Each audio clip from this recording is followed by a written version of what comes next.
we are still on AWS. This time around, we want to look at identity and access management, IAM or IAM. Okay, so now that we've established that, so why do we need this identity and access management? So no reasonable organization will want to leave a platform this important, Amazon Web Service, to the hands of just one person, right?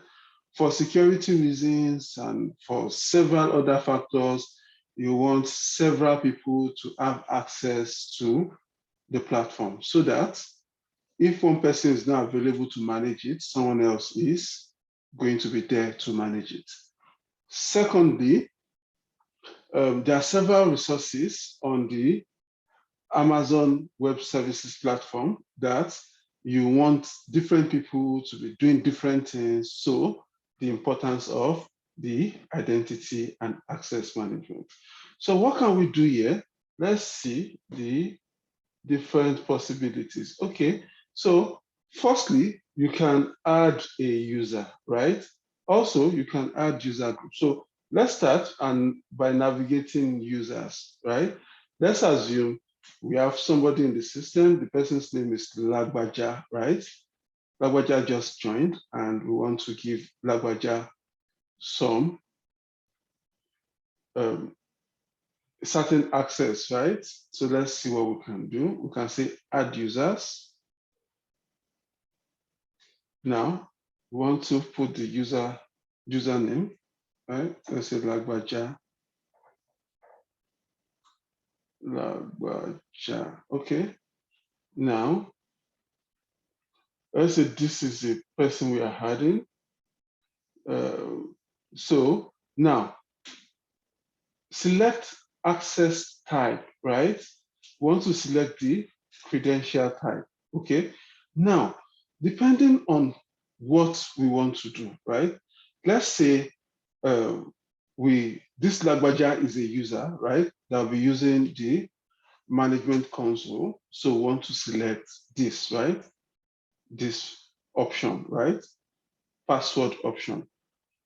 We'll go and see Terraform as time goes on, right? So if it were a Terraform user we're trying to create, so this is the option you choose, programmatic access, okay? But since this is a regular user, we want to choose password, okay? So you can create custom password or you can auto-generate, right? So let's say you want to create a custom password. You can just put what you want to put there, right?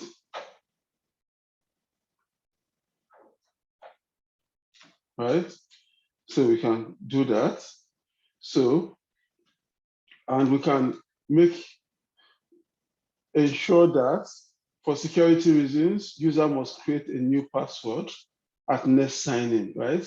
So you want to check this so a user can have his own password at check-in, okay? At next login, okay? So this does not conform. So let me try to add some other stuff to it. Okay, so now we can proceed, right? Next. Now, we can say we want to add user to a group, but we've not created any group. So this is an option, right?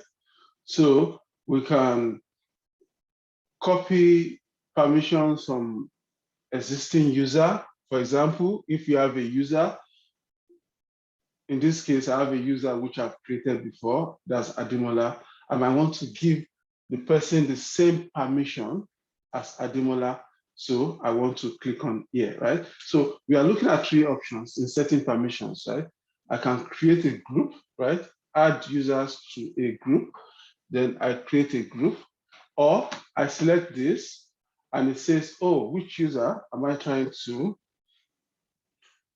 copy permissions from, right? This user has administrators access, right?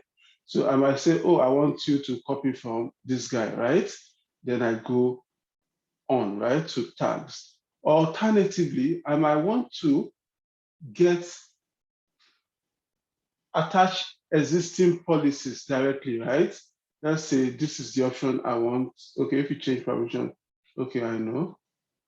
So change type. So I might say, oh, this is what I want. I want admin access for this guy, and I can select it right here. Okay, so this is another option. Then I go ahead and say next. Okay, so we've looked at 3 options, right? So let's use one stone to kill 2 birds, right? Let's use this option, right? Let's use this option, add user to group, so that we can seize this opportunity to also create a group, okay? So we can say create group, because there's no group before now. We can say administrators. We can say this is the group that we are creating, right? So who do we want to, what policy name? We want to add administrator access to these guys, to administrators. Then we create group, okay? So what happens is, right now, we can now add this guy, we can add this user to administrators group with this particular policy, right? So we've looked at the 3 ways we can set permissions, okay? So we click on tags. So is there a particular tag, such as tags can include user information such as email address or something, right? So I can say email, right? I can say this is the tag I want to use. Then I can say, okay, let's say this guy's email address is developers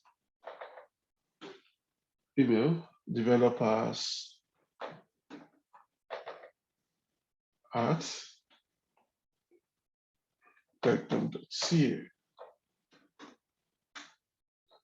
So we can click on review, right? So you can see this guy can access using password, custom type, we created the password, permission boundary not set.